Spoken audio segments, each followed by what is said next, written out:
Next మనం చూసుకున్నట్లయితే tea BJP నేతలైతే మౌనవ్రతం పాటిస్తున్నట్లయితే మనకు స్పష్టంగా తెలుస్తూ ఉంది.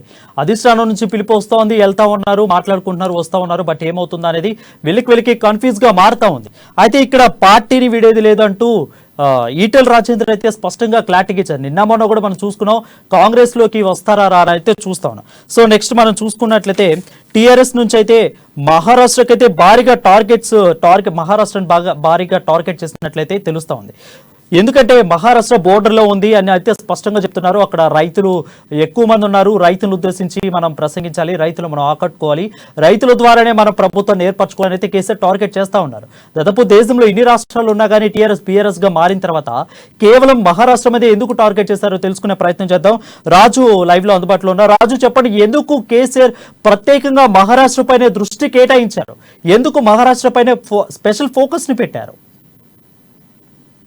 వరుణ్, టీఆర్ఎస్ బీఆర్ఎస్ పార్టీగా మారిన తర్వాత సీఎం కేసీఆర్ ముఖ్యంగా పార్టీని దేశవ్యాప్తంగా విస్తరించాలనే ఉద్దేశంతో ముఖ్యంగా ప్రథమంగా మహారాష్ట్రలో పార్టీని అయితే విస్తరిస్తా ఉన్నారు. ముఖ్యంగా అక్కడ రైతులను సెంట్రిక్ గా చేసుకుని పాలిటిక్స్ అయితే జరుగుతా ఉన్నాయి. తెలంగాణ మోడల్ మహారాష్ట్రలో అమలు చేస్తామని చెప్పి కూడా అంటున్నారు. సో ముఖ్యమంత్రి నిన్న మహారాష్ట్రకి 2 రోజుల పర్యటన కోసం వెళ్ళడం జరిగింది. ఈ రోజు అక్కడ బహిరంగ సభ నిర్వహిస్తా ఉన్నారు. ఆ సభలో సీఎం కేసీఆర్ మాట్లాడుతూ ఉన్నారు, చెప్తా ఉన్నారు, దేశానికి స్వాతంత్రం వచ్చి 75 సంవత్సరాలైనా దేశం ఇంకా ఎందుకు ఒక లక్ష్యం లేకుండా మనం ఏ విధంగా ముందుకు వెళ్తాము? సో పరిపాలించే కేంద్ర ప్రభుత్వంలో ఉన్నటువంటి పాలకులకు చిత్తశుద్ధి లేకపోవడమే సో అని చెప్పి కూడా ఆయన విమర్శిస్తా ఉన్నారు. అదేవిధంగా మన దేశంలో ఉన్నటువంటి నీళ్లు కూడా సో సరిగా మనం వినియోగించుకోలేకపోతున్నాము. చాలా నదులు ఉన్నాయి, ప్రతి ఎకరానికి కూడా నీళ్ళు అందించవచ్చు, ప్రతి ఇంటికి కూడా తాగునీటి అందించవచ్చు. అయినా కూడా ప్రభుత్వాలకు చిత్తశుద్ధి లేదు. ఇప్పటికి కూడా మనం విద్యుత్ కోతలతో మహారాష్ట్రలో గానీ దేశంలో గానీ సో అందరూ బాధపడుతూ ఉన్నారు. తెలంగాణలో చూడండి, 24 గంటలు కరెంట్ ఇస్తున్నాము. సో కొత్త రాష్ట్రమైనా సరే లాస్ట్ 5-6 సంవత్సరాలుగా చూసుకున్నట్టయితే సో సంక్షేమ పథకాలు దేశానికే ఆదర్శంగా మారాయి సో అని చెప్పి కూడా కేసీఆర్ అయితే ప్రతిపక్షాన్ని విమర్శిస్తా ఉన్నారు. అలాగే మేము ఏ పార్టీకి కూడా ఏ టీం కాదు, బి టీం కాదు. సో కాంగ్రెస్ బీజేపీ పార్టీలు బీఆర్ఎస్ ను విమర్శిస్తా ఉన్నాయి. సో మేము ప్రజలకు మాత్రమే మేము సో జవాబుదారీ ఉంటాం, మేము ఏ టీం కాదు, మాది ప్రజల టీం అని చెప్పి కూడా కేసీఆర్ అయితే సో ఆ బహిరంగ సభలో చెప్పడం జరిగింది. అదేవిధంగా తెలంగాణలో అమలవుతున్నటువంటి పథకాలు ఇప్పటికిప్పుడు మహారాష్ట్రలో మీరు అమలు చేస్తే నేను మహారాష్ట్రలో బీఆర్ఎస్ పార్టీ రాజకీయం చేయదని చెప్పి కూడా ఒక ఛాలెంజ్ అయితే కేసీఆర్ విసరడం జరిగింది. అయితే ఒకవేళ ఖచ్చితంగా బీఆర్ఎస్ పార్టీ మహారాష్ట్రలో అధికారంలోకి వస్తే తెలంగాణలో ఏవైతే అమలు చేస్తున్నామో సంక్షేమ అభివృద్ధి పథకాలు కూడా అవన్నీ కూడా అమలు చేస్తామని చెప్పి సీఎం కేసీఆర్ బహిరంగ సభలో అయితే చెప్పడం జరిగింది. సో బహిరంగ సభ కంటే ముందు ఆ బహిరంగ సభలో సో ఆ మహారాష్ట్రకు సంబంధించినటువంటి భగీరథ్ బాల్కే అనే నాయకుడు బీఆర్ఎస్ పార్టీలో చేరడం జరిగింది. సో మహారాష్ట్ర ప్రజలు నాకు అపూర్వ స్వాగతం అందించారని చెప్పి కూడా సీఎం కేసీఆర్ పేర్కొనడం జరిగింది. సో ఈ మొత్తం చూసుకున్నట్టయితే కూడా మహారాష్ట్రలో బీఆర్ఎస్ పార్టీ విస్తరిస్తుందని మనం చెప్పవచ్చు. అక్కడ చోటమోటా నాయకులతో కలుపుకొని సో పెద్ద నాయకులు కూడా బీఆర్ఎస్ పార్టీలో చేరేందుకు కూడా చాలా మంది ఉత్సాహం చూపిస్తున్నారు. సో మేమైతే రైతులకు కానీ సో సంక్షేమ పథకాలు కానీ రాష్ట్రంలో ఉన్న ప్రజలకు అందిస్తున్నామో అవన్నీ తెలంగాణ మోడల్, ముఖ్యంగా తెలంగాణలో ఏ పథకాలు అయితే ఉన్నాయో అవన్నీ కూడా మహారాష్ట్రలో అమలు చేస్తామని చెప్పి సో కేసీఆర్ అయితే ప్రకటించారు. సో మొత్తానికి అయితే చూసుకున్నట్టయితే 2 రోజుల పర్యటనలో సీఎం కేసీఆర్ ఈ రోజు మళ్ళీ తిరిగి సాయంత్రం సో హైదరాబాద్ కు రానున్నారు. హైదరాబాద్ కు వచ్చే మార్గ మధ్యంలో తుల్జా భవానీ అమ్మవారిని కూడా దర్శించుకుంటారని చెప్పి కూడా పార్టీ వర్గాలు అయితే తెలియజేశాయి. సో మొత్తానికి చూసుకున్నట్టయితే మహారాష్ట్ర అనేది దేశంలో ఒక పెద్ద రాష్ట్రం. దాదాపు 288 అసెంబ్లీ స్థానాలు ఉంటాయి. రైట్ రాజు, మీరు చెప్పినట్లుగానే తెలంగాణ ఫార్మేట్ అంటే తెలంగాణ వస్తే తెలంగాణ ప్రజలకు ఏ విధంగా ఉపయోగపడుతుందో అదేవిధంగా బీఆర్ఎస్ ను దేశం మొత్తం వ్యాపిస్తే ఎలాంటి ప్రయోజనం కలుగుతుందో కేసీఆర్ చూపిస్తున్నారు. ఈ రకమైన స్టేట్మెంట్ లో ఎంతవరకు నిజం ఉంది? తెలంగాణలో ఇచ్చిన హామీలన్నీ దేశం మొత్తం అమలు చేయగలుగుతారా?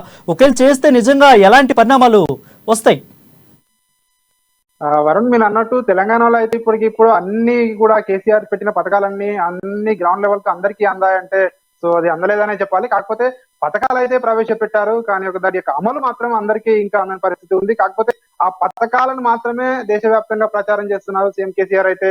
సో ముఖ్యంగా చెప్పుకోవచ్చు, దళిత బంధు కానీ సో ఇలాంటి పథకాలు ఉన్నాయి. ఇప్పుడు కొత్తగా వచ్చే బీసీ బంధు కానీ సో 24 గంటల కరెంట్ కానీ సో ఇందులో ప్రతిపక్షాలు కూడా విమర్శిస్తా ఉన్నాయి. పథకాలు అయితే పెట్టారు కానీ ఇవన్నీ అందరికీ అందడం లేదని చెప్తా ఉన్నారు. అదే విధంగా ఏదైతే రైతు రుణమాఫీ ఉందో రుణమాఫీ కూడా సో చేయని పరిస్థితి ఉంది. కానీ మహారాష్ట్రకు వెళ్ళి సో ఇవన్నీ తెలంగాణలో చేశాము అని మీరు చెప్పుకుంటా ఉన్నారు అని చెప్పి కూడా ప్రతిపక్షాలు ఇప్పటికే విమర్శిస్తా ఉన్నాయి.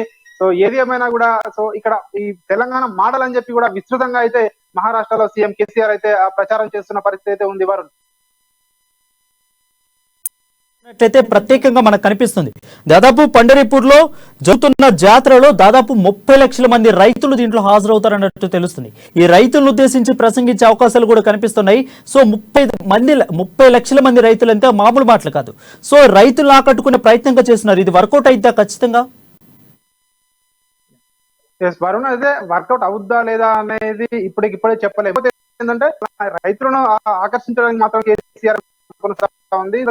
కూడా ఒకటే తెలంగాణ మోడల్, తెలంగాణలో ఇక్కడ వచ్చేసి 24 గంటల విద్యుత్ గానీ, సోదరులకు అందించే రైతు బీమా కానీ, రైతులకి సంక్షేమిస్తున్నాము, సో వాళ్ళకి ఇబ్బంది లేకుండా ఎరువులు అందిస్తున్నాము, అక్కడ ప్రజలకైతే పరిచయం చేస్తున్నారు. దాంతో సాగునీరు నదుల పాటు ప్రతి గ్రామానికి కూడా సో కాలువలు వేసి సాగునీరు అందిస్తాము, ప్రతి కూడా సస్య చేస్తాము. ఇక్కడ చిత్తశుద్ధి లేదు. మీరు ఆల్రెడీ మహారాష్ట్రలో శివసేనకు, కాంగ్రెస్ కు, బీజేపీ సో అన్ని పార్టీలకు అవకాశం ఇచ్చారు. ఒకసారి బీఆర్ఎస్ సో అవ్వండి అని చెప్పి కూడా కోరుతా ఉన్నారు. సో ముఖ్యంగా ఈ స్వాతంత్రం వచ్చి 75 సంవత్సరాల్లో మహారాష్ట్ర ఇంత రాష్ట్రము, సుస్థిరత కలిగిన రాష్ట్రము అభివృద్ధి చెందకపోవడానికి పాలకుల యొక్క నిర్లక్ష్యమే కారణం అని చెప్పి కూడా కేసీఆర్ విమర్శిస్తా ఉన్నారు. అయితే రైతులకు కేసీఆర్ చేసే ప్రసంగం కానీ, కేసీఆర్ ఇచ్చే హామీలు కానీ సో ఎంత మేరకు వాళ్ళందరినీ ఆకర్షిస్తాయి, వాళ్ళని ఆకట్టుకుంటాయి, సో వీళ్ళ కేసీఆర్ మాటలను నమ్మి వాళ్ళందరూ సో ఎంత మేర బీఆర్ఎస్ తో కలిసి వస్తారని చెప్పి మాత్రం ఇప్పుడే మనం ఒక అంచనా మాత్రం వేయడం అంటే సో అది ముందుగా అంచనా వేయడం మాత్రం అవుతున్నారు. ఎందుకు బోర్డర్ లోనే కేసీఆర్ పర్యటిస్తున్నారు? మహారాష్ట్ర లోపలికి ఎందుకు వెళ్ళలేకపోతున్నారు? అంటే సర్కోలి గాని, సోలాపూర్ గాని ఇలాంటి ప్రదేశాల్లోనే తెలుగు వాళ్ళు ఉన్న చోట ఎందుకు ప్రసంగిస్తానికి ఎందుకు సభలు ఏర్పాటు చేసుకున్నారు? ముందుకు వెళ్తే కదా తెలిసేది ఎంతమంది గులాబీ బాసులకి అభిమానులు ఉన్నారు, శ్రేణులు ఉన్నారని తెలుస్తున్నట్లు ప్రతిపక్షాలు ఆరోపిస్తున్నాయి. ఖచ్చితంగా ముందుకు వెళ్ళలేకపోతున్నారా? ఎందుకు వెళ్ళలేకపోతున్నారు కేసీఆర్? ఎస్ వరుణ్, మీరు అన్నట్టు ఇందులో ఏంటంటే హైదరాబాద్ రాష్ట్రంగా ఉన్నప్పుడు ఇవన్నీ పూర్వపు హైదరాబాద్ జిల్లాలో మహారాష్ట్రలో ఉన్నటువంటి కొన్ని జిల్లాలు కూడా భాగస్వామ్యమే ఉండేవి. సో వాటితో పాటు తెలుగు వారితో పాటు ముఖ్యంగా తెలంగాణ ప్రజలు షోలాపూర్ లో, నాందేడ్ లో ఎక్కువగా ఉంటారు. సో తెలుగు వారి ప్రభావం ఎక్కువగా ఉంటుంది అక్కడ. సో అక్కడ ముందు సీఎం కేసీఆర్ ఇంతకుముందు చేసిన పర్యటన కూడా మనం చూస్తున్నట్టయితే మహారాష్ట్రలో నాందేడ్కి వెళ్ళడం జరిగింది, నాగపూర్ జరిగింది. సో అదే విధంగా సో నిన్నటి పర్యటనలో చూస్తున్నట్టయితే ఇప్పుడు షోలాపూర్ లో పర్యటన జరుగుతుంది. ఇవన్నీ కూడా తెలుగు వారు ఎక్కువగా చూపే అవకాశం ఉంది. ముఖ్యంగా తెలంగాణ ప్రజలు అక్కడ చాలా మంది ఫ్యాక్టరీలో కానీ, చేనేత కార్మికులు కానీ చాలా మంది అక్కడ పని కోసం వెళ్ళిన వాళ్ళు ఉంటారు. కాబట్టి వాళ్ళందరినీ కూడా సో అక్కడ కేసీఆర్ నిన్న కొందరైతే కలవడం జరిగింది. ఈ నేపథ్యంలో తెలుగు వారు ఉంటారు, తెలంగాణ ప్రజలు ఉంటారు కాబట్టి సో వాళ్ళతోటి ఇక్కడ నుంచి మొదలు పెడితే కొంచెం ఈజీగా అవుద్దని చెప్పి కూడా కేసీఆర్ స్ట్రాటజీ అయి ఉండొచ్చు. సో ఈ నేపథ్యంలోనే ఈ బార్డర్ జిల్లాలను ఎంచుకొని ముఖ్యంగా మహారాష్ట్రలోకి అయితే ఎంట్రీ అయితే ఇవ్వడం జరిగింది. సో మున్ముందు రోజుల్లో చూడాలి సో మరి సెంట్రిక్ గా సో మహారాష్ట్ర మొత్తం సో ఏ విధంగా ప్రచారం జరుగుతుందో చూడాలి వారు. అయితే రాజు, ఎక్కువగా ప్రతిపక్షాలు గట్టిగా ఆరోపిస్తున్న మాట ఏంటంటే ఇప్పటికి దాదాపు మహారాష్ట్రకు 4 సార్లు వెళ్ళారు, ఇది 5వ సారి. వెళ్ళిన ప్రతిసారి కూడా ప్రతిపక్షాలు ఆరోపిస్తున్నారు ఇక్కడున్న రైతులు మీరు పట్టించుకోకుండా, రైతుల ఆత్మహత్యలను మీరు పట్టించుకోకుండా ఎక్కడో ఉన్న మహారాష్ట్రకు వెళ్ళటం ఏంటి, అక్కడున్న రైతులకు మీరు చెక్కులు పంపిణీ చేయడం ఏంటనేది ప్రతిపక్షంగా బాగా ఆరోపిస్తున్న మాట. సో ఈ విధంగా ఎందుకు ప్రతిపక్షాలు ఆరోపిస్తున్నట్లుగా ఎందుకు కేసీఆర్ అటే వెళ్తున్నారు, రైతులు అక్కడే పట్టించుకుంటున్నారు, ఇక్కడ రైతులు ఎందుకు పట్టించుకోలేకపోతున్నారు అనే వార్తలు గట్టిగా వినిపిస్తాయి. దీంట్లో ఎంతవరకు నిజం ఉంది? ఇక్కడ ఇందులో 2 అంశాలు ఉన్నాయి. ఒకటి, ప్రతిపక్షాలు అయితే ఇప్పటికీ విమర్శిస్తా ఉన్నాయి. మీరు రైతుల కోసం పెట్టిన ఏవైతే ఉన్నాయో సో లాస్ట్ మంత్ లో కేసీఆర్ కూడా అనౌన్స్ చేయడం జరిగింది గత 2 నెలల క్రితం. ఇక్కడ వడగండ్ల వర్షం నష్టపోయినప్పుడు కూడా రైతులకు ఇంతవరకు 10,000 సాయం అందలేదు. సో అదే విధంగా రైతు రుణమాఫీ 2 లక్ష వరకు రైతు రుణమాఫీ చేస్తా అన్నారు, సో అది చేయలేదు. సో ఇక్కడ రైతులకు 20 గంటల విద్యుత్ అన్నారు, అది కూడా సరిగా అమలు కావడం లేదు. ఇవన్నీ పథకాలు అయితే అమలు చేస్తున్నామని చెప్తున్నారు, గ్రౌండ్ లెవెల్లో ఇవన్నీ అందడం లేదని చెప్పి కూడా ప్రతిపక్షాలు అయితే విమర్శిస్తా ఉన్నాయి. ఈ నేపథ్యంలోనే కేసీఆర్ ఒకటే చెప్తున్నాడు, ఏంటంటే ఈ తెలంగాణ మోడల్ అని చెప్తున్నారు. కాకపోతే ఇప్పటికి రైతులకి ఎంతవరకు అందుతున్నాయనే విషయం చెప్పకుండా మాత్రమే ఈ పథకాలు ఉన్నాయి. ఇలాంటి పథకాలు తెలంగాణలో ఉన్నాయి, దేశం మొత్తం తెలంగాణ ఉంది, తెలంగాణ అని చెప్పి ప్రచారం అయితే చేస్తున్నారు. సో గ్రౌండ్ లెవెల్ లో మాత్రం రియాలిటీ వేరే ఉంది వాళ్ళు.